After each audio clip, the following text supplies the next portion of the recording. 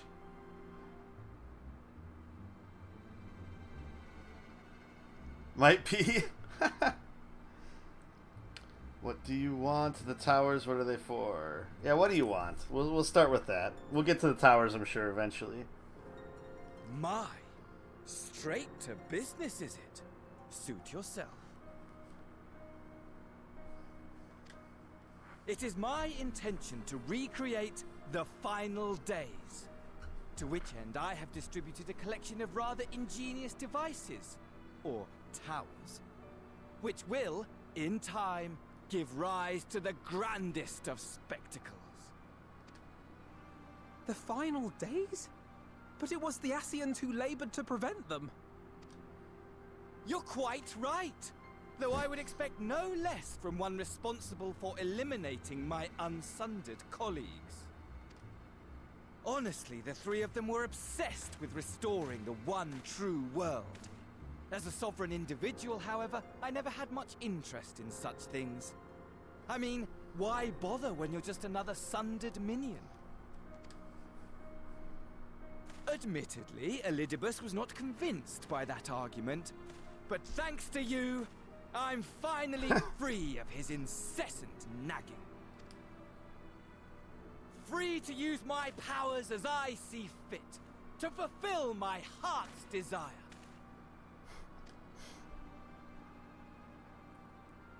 And my heart's desire is to lay this half-broken world to waste, leaving nary a fleck of dust behind! What? Why would you want such a thing? Because I want wretched creatures who ask such meaningless questions to die! You! And you! And you! I want you all to die! And I want to die too! Oh, yes! I want to die and take everyone with me in a paroxysm of pain and suffering! He's just a little mad. I'm different, you see. From the ancients who clung This guy to needs dear a hug. life, and from you. So don't bother trying to reason with me. You will find I have no reason, or creed, or any such tripe. He's a Final Fantasy I just want to destroy the world. But please do resist with all your might. It will add to my enjoyment. Now then, ladies and gentlemen, keep your eyes peeled, for the curtains have risen on the spectacle to end all spectacles. We, the Telophoroi, shall be your performers, and this very star our stage. Telophoroi, huh?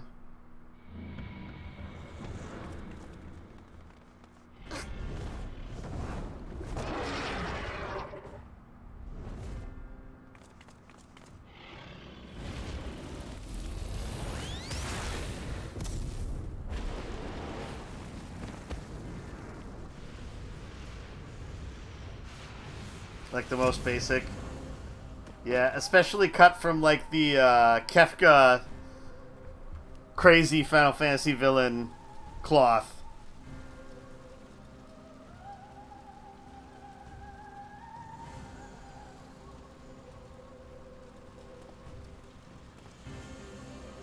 Ah, but I nearly forgot. I have a message for you. My esteemed patron, Lord Xenos, eagerly awaits you at the heart of the chaos.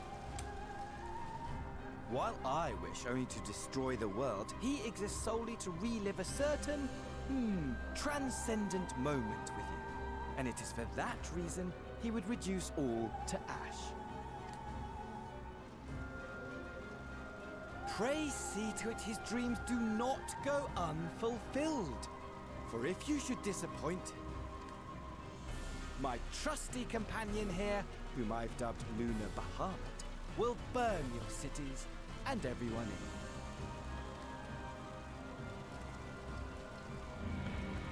in. Lunar Bahamut, huh? Hence the moon.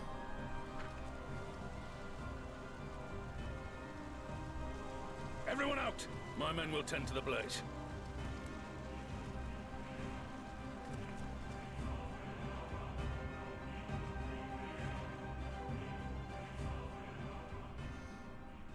Well, there was the darkness downturn we were looking for, expecting for a while here.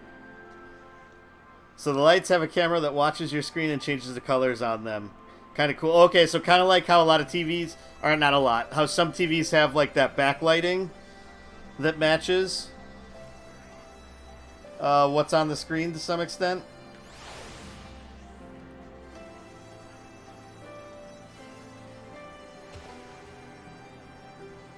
Gotcha. Nice.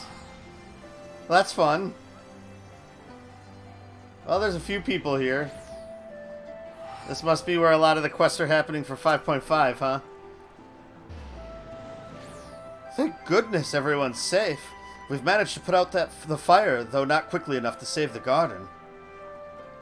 Raban, can I leave it to you to send word to the Alliance? I'm going to take a unit and investigate the tower. We need to find out what it's for. We'll go with you. No, you won't. You'll rest. From what Merweb tells me, you're due some time off duty. Should we learn anything about the tower, we'll be sure to share it with you. Until then, I want you to rest. Very well, but if you need our help, don't hesitate. And take care, both of you. Thanks for streaming to test it out. Yeah, anytime. Alright, we have to go back to the Rising Stones. If an Ascian is on the prowl, it will not be long before we call on you and yours again. Rest now, while you still can. So you really did it. You found a cure for tempering. Oh, it makes me want to do something heroic right now. Speaking of which, I'd better get ready to set out for the tower.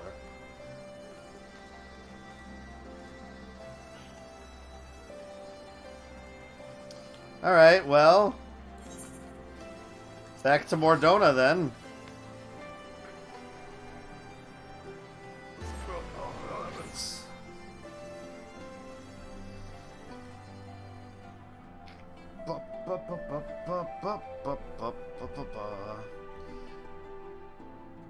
I'm guessing we're getting close to the end of the quest. And at that, we should wrap it up for tonight. I just attempted to look at my watch when it's not on my wrist. That always works.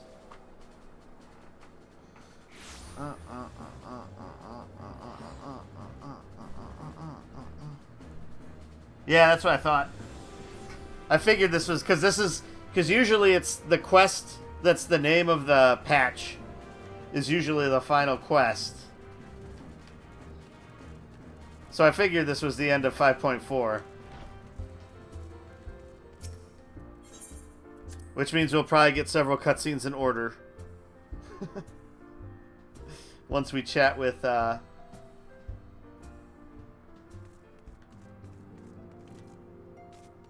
Kryl here. Maybe not. Maybe this one saves that for us. It would seem you have had quite an eventful time in my absence, but I am fully rested now and ready for more. Welcome back, Callista. Make yourself comfortable and let me know if I can get you anything. Ah, how good it feels to come home to the Rising Stones. It's here my heart feels more at peace, and my mind the clearest. Y'shtola returned just before us, and it seems she knows about the towers too. Though my new, or rather old, by which I mean young, though this body has a good deal more stamina than the one I wore out in the first, I confess I've been looking forward to a moment's respite. We've had a busy few days, have we not? Ah, you're back too. Good. We've received the reports from the Alliance. Since we are all here, perhaps those who bore witness to the events in Alamigo could treat the rest of us to a first-hand account.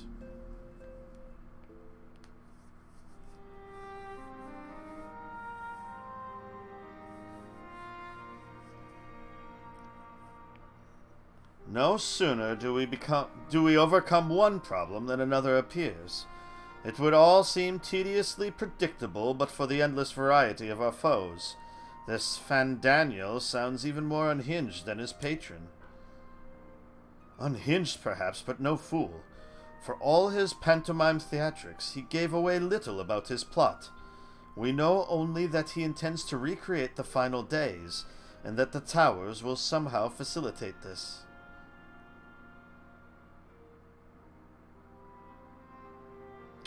He also called his dragon Lunar Bahamut. Let's not forget that little detail. And the creature did resemble the descriptions I've seen of the Elder Primal.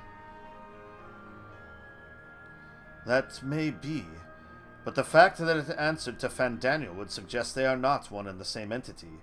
I think it more probable that it is some manner of simulacrum born of Ascian magics. Whatever it is, for now we can but work closely with the Alliance and remain vigilant. I believe that concludes our news. What of yours, Y'shtola? I have been to see the Sultana. Knowing how quick the immortal flames are to dispose of their tempered, I judged it best to provide them with the cure first. As soon as I had sufficiently recovered, I traveled to Ul'dah and delivered the Porxies to her grace, along with detailed instructions on their use.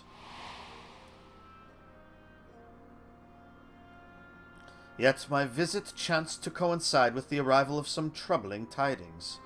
The immortal flames had been on the cusp of agreeing to a truce with the Amalja when the negotiations abruptly collapsed.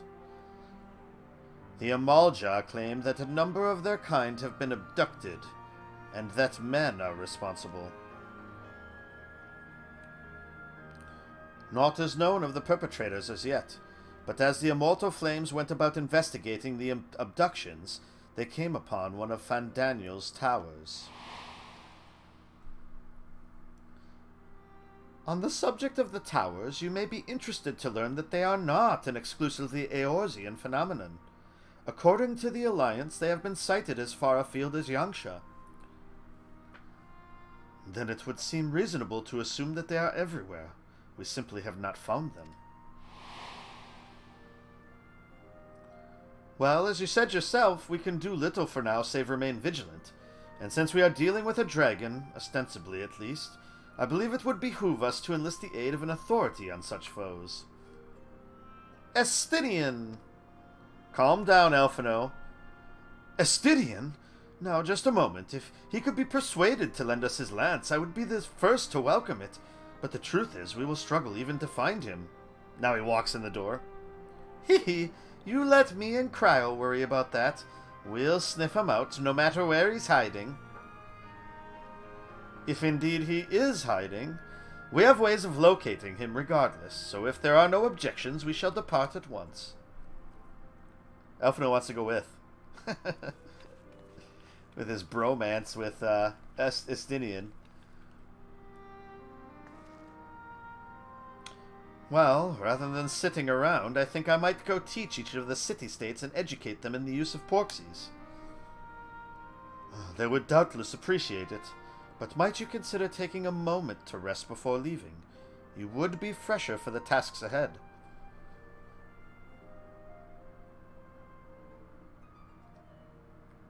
Well, my friend, our moment of triumph did not last long. They never do. 'Twas ever the way. The world often needs saving. Oh dear, are you not enjoying our adventure? Yeah, 'twas ever the way.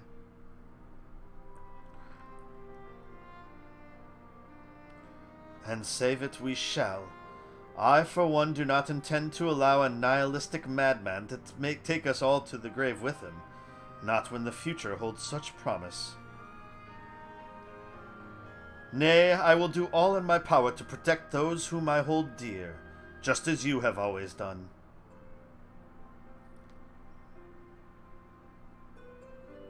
Stoic nod.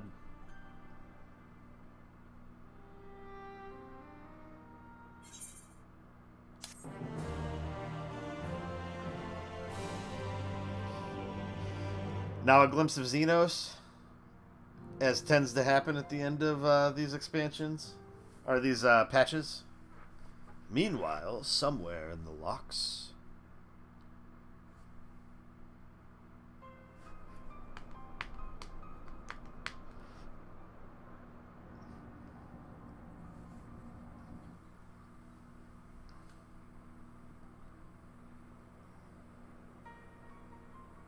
The scouts should have been back by now. I'm gonna go and find them.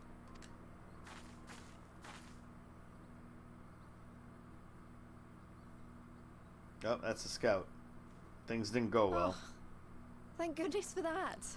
As he collapses to the ground.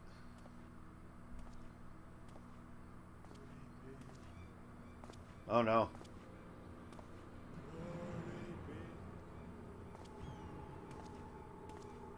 Glory be.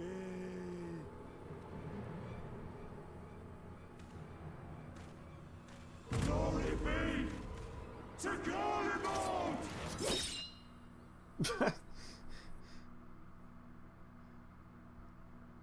I mean, meanwhile, in the Imperial Palace, I highly doubt he took down Lys.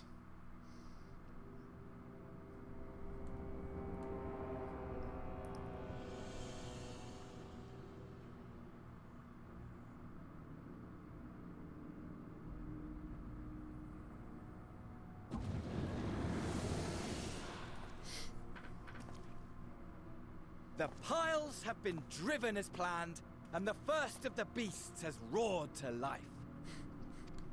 Moreover, I am pleased to report that preparations are well underway for the rest.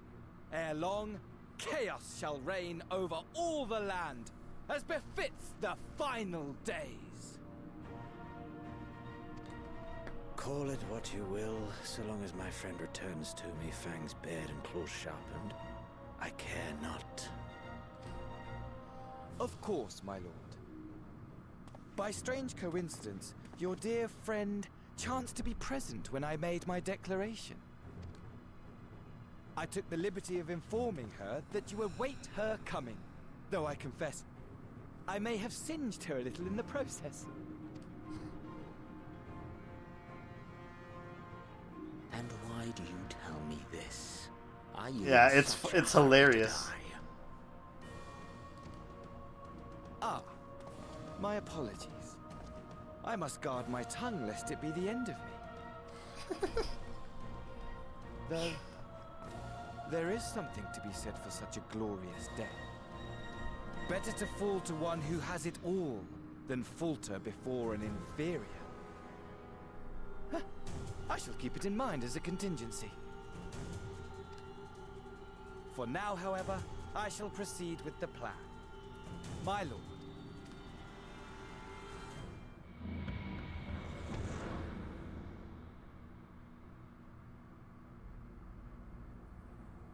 I must find myself a new weapon. One worthy of our long-awaited reunion.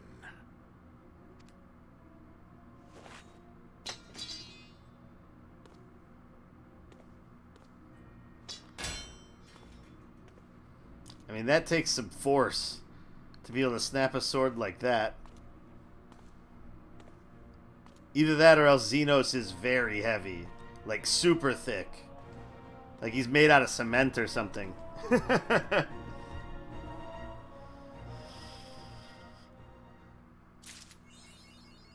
Alright.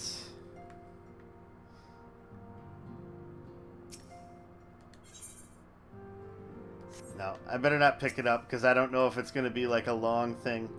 In the face of this new draconic threat, we would indeed benefit from Estinian's presence. Yet I cannot help but wonder how Kryl and Tataru intend to locate him. They certainly seemed confident, however. He's got more than just cake, he's got the whole bakery in the back. Alright. So yeah, so that will be it for tonight. We will be back. Yes. We will be back in... on Saturday and I'm not 100% sure what my schedule is going to look like yet Saturday. But I'm thinking it'll probably be something similar to last Saturday. So probably stream during the day, afternoon-ish time, maybe 2 o'clock-ish for a while. Maybe earlier. We'll see what happens. It kind of all depends on how the day comes together. And yeah, we'll do crafting and crafting at that point and try to get the rest of our classes to 30. Will be the plan with that stream. Maybe do a little bit more gathering depending upon what we need for our classes. We do have